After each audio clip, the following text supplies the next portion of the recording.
So, D23 had a series of announcements from multiple Walt Disney Company divisions. We're talking about Lucasfilm, Marvel Studios, and as well as everything live-action related and animated related via Disney that was all announced. Now, in recent days, we saw that Snow White 2025's live-action trailer, which, by the way, is still set for a release of March of 2025, dropped at the D23 event, and so far, things aren't looking too good, not for Bob Iger, not for the studio heads, not for director Mark Webb and writer Greta Gerwig, along with star Rachel Zegler, who plays Snow White in the movie. The backlash is growing every single day, and we'll talk more about this as we go along. This is Mike Zero. Subscribe if you're new, and like this video to see future updates. You can also follow me at Mike01. I thank you all so very much for the great and kind support. Now, before I say anything, let me just say Rachel Zegler is not happy about the Snow White 2025 trailer and the overall reaction from the general public, from even Disney fans that actually tuned into this thing. The best way that I could describe the Snow White trailer is that it looks like some kind of bizarre, nightmarish fever dream with overusage of CGI. Now, diving into Snow White 2025, we know that this movie is an utter disaster. It went through extensive reshoots. The budget for this thing is already well over $350 million, and that's just the beginning of the drama related to this movie in particular. Now, focusing on Rachel Zegler, there's been a lot of tug-of-war scenarios happening behind the scenes between herself, the Walt Disney Company, and the studio heads, etc., etc., and it's also throwing those like Bob Iger into complete panic mode over the current status of this film. Let's get into this. Now, specifically, of course, with the Snow White 2025 trailer now officially out and already gaining backlash based on what was presented, those part of the cast, like Rachel Zegler, have been engaged in serious drama behind the scenes at the Walt Disney Company after the trailer debuted that brewed just before Disney dropped the trailer at D23. Now, one crucial update to this situation now involves how Zegler was recently in a heated battle and multiple argumentative conversations with the Disney heads about the backlash over the Snow White trailer and how she is now blaming the Walt Disney Company for not using her best footage that was shot for the film and is already demanding the Disney Company to turn off comments for, of course, the trailer based on the rising backlash. Now, this comes from Zegler and her team, which consists of her agent and manager, demanding for comments to be switched off. However, the Disney studio heads are very resistant to making that change right now, and it's a back and forth intense argument that is taking place.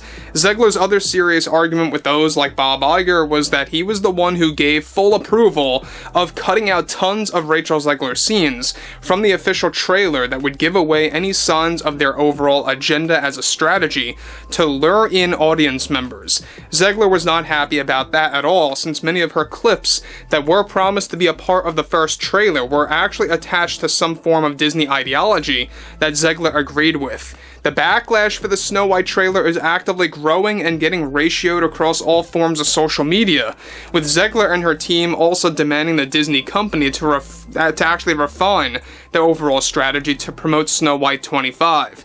The film already received 5 test screenings and all failed miserably so far, even after the reshoots were complete. In addition to all of that, Zegler also is pressing the Disney heads to release another trailer as soon as possible, sooner rather than later, that include more of her scenes that feature better acting sessions reportedly. However, Disney is refusing to do that, and until the holiday season comes around is when they want to drop the second trailer, while Zegler is actually pressing Disney to get another trailer out by Halloween season. Hey guys, let me just stop here quick. Now, this is exactly what I'm talking about when it comes to actresses like Rachel Zegler who believe that they are some kind of major studio head or some major director demanding the higher-ups this or that, when to do, this or that, right? When you're an actress like Rachel Zegler, you don't have a say in the matter of when a trailer is going to come out, nor do you have any kind of level of pressing a release date for a trailer. So that's another reason why you have a lot of individuals out there like Zegler, Phoebe Waller-Bridge, Brie Larson, Tatiana Maslany that believe that they are in that executive status. Now, what's interesting about this is that, yes, like I said earlier in this video, this Snow White trailer was abysmal. and that is basically based on all the cutbacks that were made at last minute.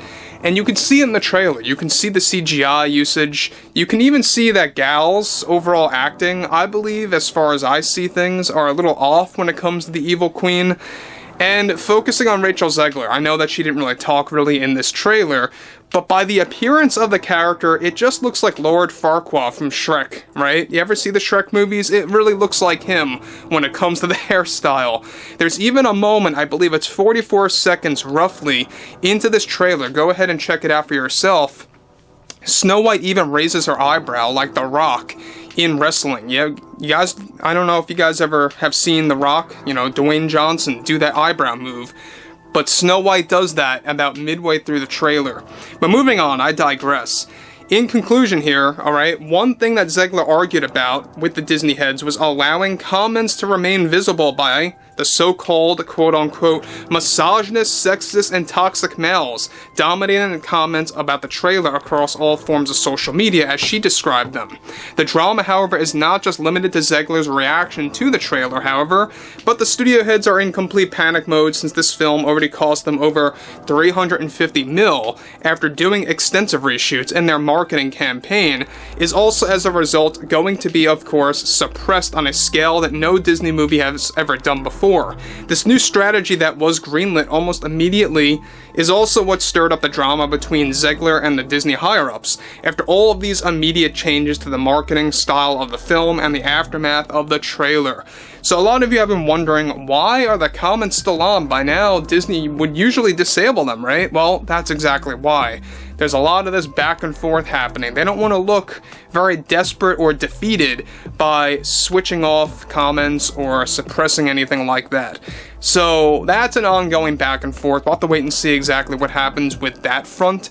But interestingly enough, this movie, without a doubt, is going to be one of the box office failures of 2025. Now look, we know that Captain America 4 went through a lot of reshoots as well. The budget is very high with that, and that is something that needs to really garner a lot of revenue at the box office to really make up for those losses. And whether you're impressed or not impressed by Captain America 4, it's all going to have to do with repeat ticket sales. They're highly depending on that right now. So 2025 so far off to a very shaky start. You got Snow White coming out in March, you got Captain America 4 coming out in February, and that's just the beginning. So overall, there's a lot of things going on with this. The whole Zegler drama doesn't seem to be, you know, stopping at any time soon. And this is just the beginning as far as I'm concerned. Now, this movie in particular could very well be the worst live-action adaptation in history under Disney's wing. I would not doubt it one bit, based on what's been going on behind the scenes, based on all of the creative backlash. Even Mark Webb, the director, is very unhappy with the result of this movie at many points in time. We'll talk more about that as well. But overall, guys, I would love to hear what everyone has to say about the Snow White trailer. If you guys have seen it, let me know your thoughts. And if you guys did enjoy the content for today, make sure to drop a thumbs up on this video to support the channel, and I will catch you guys later.